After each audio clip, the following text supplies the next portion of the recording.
Welcome to our Curious Amalgam, the weekly podcast brought to you by the Antitrust Law section of the American Bar Association.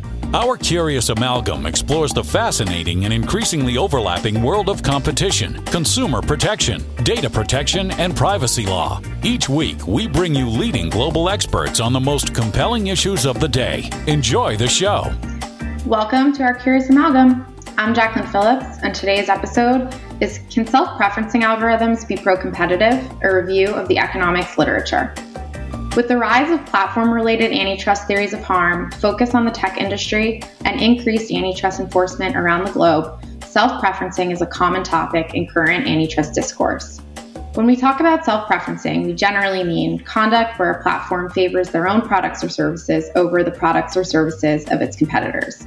However, when we discuss self-preferencing purely as a potential legal issue, we may be overlooking important aspects of the complex question of whether such conduct is or can be anti-competitive.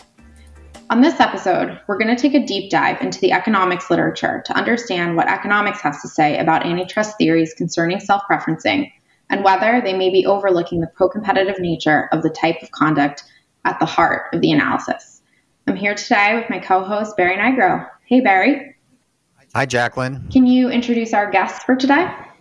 Sure, happy to do that. So we have two guests today. Both are from NERA Economic Consulting, and they recently co-authored an article discussing whether self-preferencing can be pro-competitive.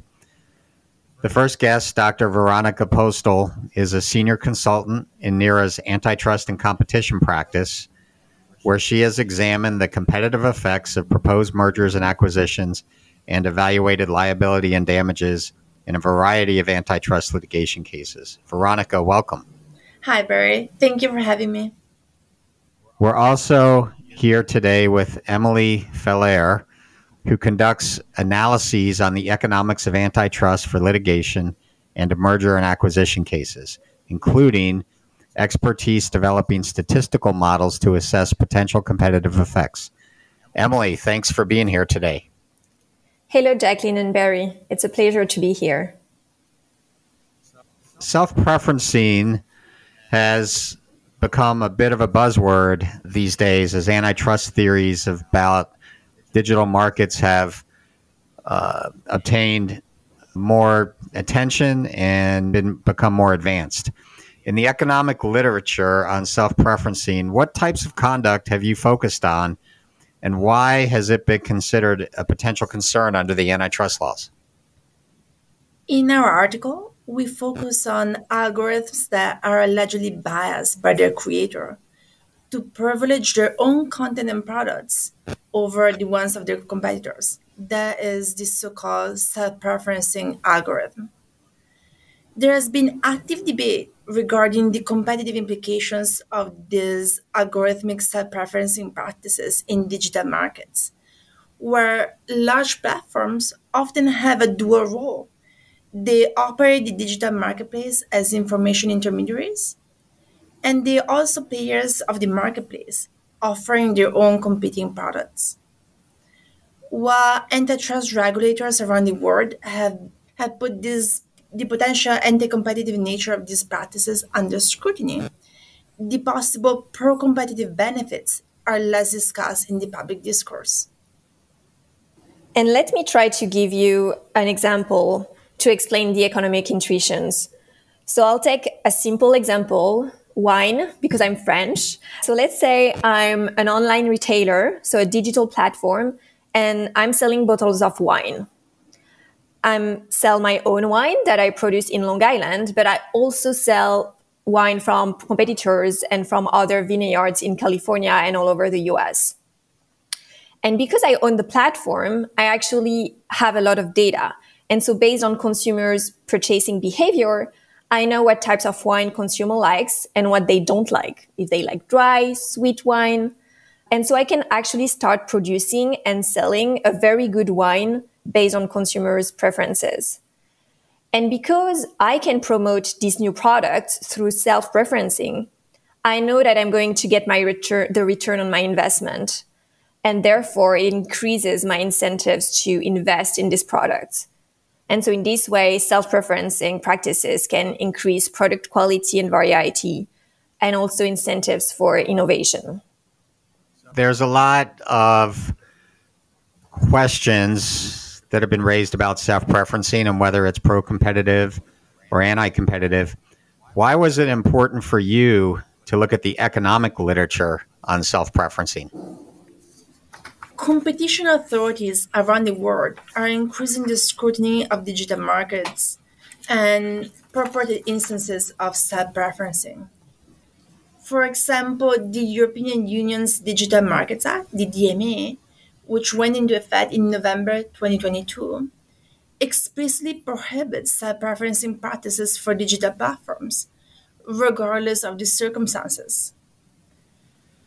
Proposed legislation in the United States, such as the American Innovation and Choice Online Act, would impose similar restrictions, although for the time being, no such bills have been passed in the United States Congress. However, the economic literature is not conclusive about whether self-preferencing algorithms are inherently harmful to consumers or to competition. As discussed in our article, such algorithms can have pro-competitive benefits. Understanding whether pro-competitive benefits or potential anti-competitive considerations prevail requires careful consideration on a case-by-case basis. And in general, from an economic perspective, self-preferencing practices are not something new. Companies have been favoring their own products for a long time. For example, in the retail sector, we've seen supermarkets privileging the shelf display of their own private label products over the ones of their competitors for a long time. Recommendation algorithms on digital platforms can be considered the digital equivalent of such practices if they privilege the product of the owner of the platform over their competitors. But as such, the competitive implications of self-preferencing practices in digital markets are not something entirely new, and they can be explained using standard economic mechanisms. The traditional antitrust concerns towards tying and steering practices have found a new dimension in the context of digital platforms and recommendation algorithms. In our article, we identified two main reasons why the antitrust analysis of self-preferencing is more complex than in traditional cases. Self-preferencing algorithms can be arduous to detect, and they can also have unconscious influence over the user's choices. Thanks for that. And so now that we've heard from you why it was necessary to take a look at the economic literature, given these legislative proposals and these moves that have been made to broadly ban this type of conduct that appears to be somewhat common if you look at, like you mentioned, the retail sector or with wine, perhaps. So looking at the literature on this topic, what did you both find about the effect of self-preferencing behavior on competition in the economics literature? So some economists have started exploring self-preferencing practices by digital companies, and they have tried to assess whether such algorithms are indeed harmful to consumers. And actually, the findings of this literature, which is mostly theoretical, have been ambiguous. And again, it shows that the impact on competition can go both ways, and it pretty much depends on the market conditions. So let me discuss just some research that found that self-preferencing practices had a positive impact on consumers. For example, there was this paper by Jaclyn and Taylor in 2014, and they analyzed a search engine that relies on advertising. And they actually find that if the search engine favors its own ads, it will get a higher revenue through sponsored ads. And so it actually be able to reduce the number of advertisements displayed and therefore increase users' utility level, because no one really likes to have a lot of ads on their platform or on their web page. And so it's basically a reduction in nuisance cost. There is also another paper that looks at a platform that sells its own product. So very similar to the wine example I gave you earlier. And they find that algorithmic self-preferencing enables the platform to sell its own product more effectively, and it increases its expected profit per consumer. And therefore, it increases its incentive to attract more consumer and to increase participation. And to do that, the platform actually has economic incentives to reduce commission fees to third-party resellers to make the prices lower for everyone. And so the increase in consumer participation in turn stimulates third-party seller participation. So you mentioned earlier the Digital Markets Act and some of the growing desire to regulate this area, ranging from total prohibitions on self-preferencing to structural separation and other things. What are your thoughts about the effectiveness of policy intervention against self-preferencing algorithms? So economists have also investigated the effectiveness of police intervention against self-preferencing algorithms. For instance, imposing recommendation neutrality. So that would be when you have an algorithm, but it's completely neutral between your products and the other's products.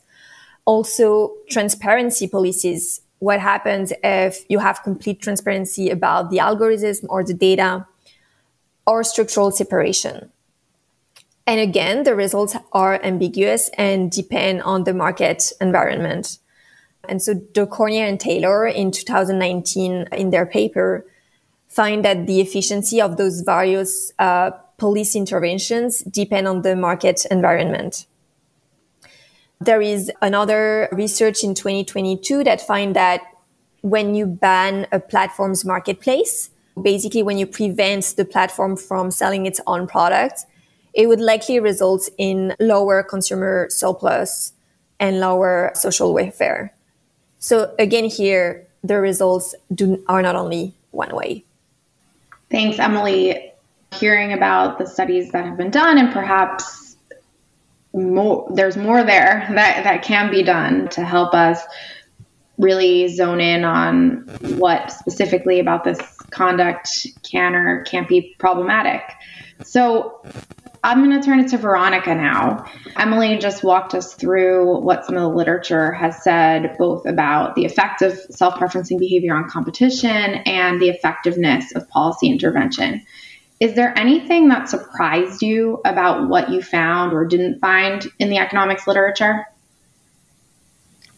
Yeah, I think that I was most surprised by the fact that, at least from a theoretical standpoint, there is no clear and unambiguous impact that self-preferencing can have on competition or consumer welfare. And given the hard stance that regulators have been taking on self-preferencing, I expected for something more clear-cut to show up from the economic literature. And it could be that the reason is that mostly we've seen theoretical studies in the economics literature and not many empirical studies. And I was definitely surprised that on this topic that is so relevant and so much in the public discourse, there is really not more empirical work done to support these stances taken by regulators. Emilie, let's look ahead a little bit. I hear a lot of talk about deep learning. Do you expect that advances in deep learning technologies will change the way we think about or analyze self-preferencing behaviors? I think it's likely. We've already seen around the world some regulators surrounding digital platforms and self-preferencing evolving in response to technological advancements. And I think the question will arise of whether those patterns are unconscious patterns, because you could imagine that deep learning technologies without any intervention from any human would tend to always promote the same types of products based on past historical behavior of multiple customers. Fantastic. Thank you. Jaclyn, do you want to take us to the fun part of the show? I think that was all fun, but perhaps the funner part of the show. Maybe the unexpected part. Thank you both. That was really interesting. And it sounds like hopefully there will be more to come, especially in terms of the empirical work in this area as these theories continue to evolve. So thanks for sharing what you learned in your research on this topic. And now we do this with all of our guests, and we want to hear from you something about yourself that we wouldn't know if we only knew you at work. So Veronica, I'll start with you. That's an interesting question. I am from Italy, so I grew up there and I spent the majority of my life in Italy. But since coming to the United States about 10 years ago, I lived in 7 different states, which I think is a good number. I got to see a lot of this country. Which states? So I started out with Nebraska, Connecticut, Massachusetts, Virginia, Minnesota, and now New York. I have not been to some of those states, and I was born in Brooklyn, New York. So impressive. All right. I won't propose to make any of our listeners upset by asking you to choose a favorite. So we'll skip to Emilie. What is something about you that we might not know if we only knew you in a professional setting? So something you would not know, and I'm going to continue into the French stereotype, but I've been doing ballet and dance for the last 25 years. Wow, that's awesome. That's great. So now for our last segment, the Curious Hat. And now it's time for the Curious Hat. If you could do anything to have your perfect weekend, how would you spend that time? And I'll start with Emilie. So I think probably taking one dance class in the morning or go for a run in Central Park, because I live actually 1 block away from Central Park, so it's very convenient. And then maybe go for some brunch with friends at lunch, and then maybe go to a museum or an exhibition in the city, or just walk around the city a little bit. That's very impressive. I need to just start manifesting that my perfect weekend will involve an active activity like you, running or dancing. That's great. And Veronica, what about you? For me, so I grew up in the Italian Alps, in the Dolomites, and so I'm a huge skier. A perfect weekend for me would be to go skiing and then coming home and having some hot chocolate and a fire in the fireplace. That would be my idea. That sounds lovely. I hope you can plan a trip like that over the winter. That would be great. Thank you both so much. I think we learned a lot, and we know a little bit more on what to look out for when we're thinking about these theories. So thanks for being on our Curious Amalgam, and to our listeners. We'll see you next time. Thank you for listening to this week's episode of our Curious Amalgam, a competition, consumer protection, data protection, and privacy law podcast. It is produced and shared around the globe by ABA's Antitrust Law Section. The opinions expressed by the participants in this podcast are their own and do not necessarily represent their employer or other organizations. If you like what you heard or would like to become a member of the American Bar Association, please check out what the Antitrust section has to offer at ambar.org/antitrust. You can learn more about our podcast at ourcuriousamalgam.com. If you have comments, suggestions, or podcast ideas, please reach out to us at podcast@ourcuriousamalgam.com. Until next time, thank you for listening.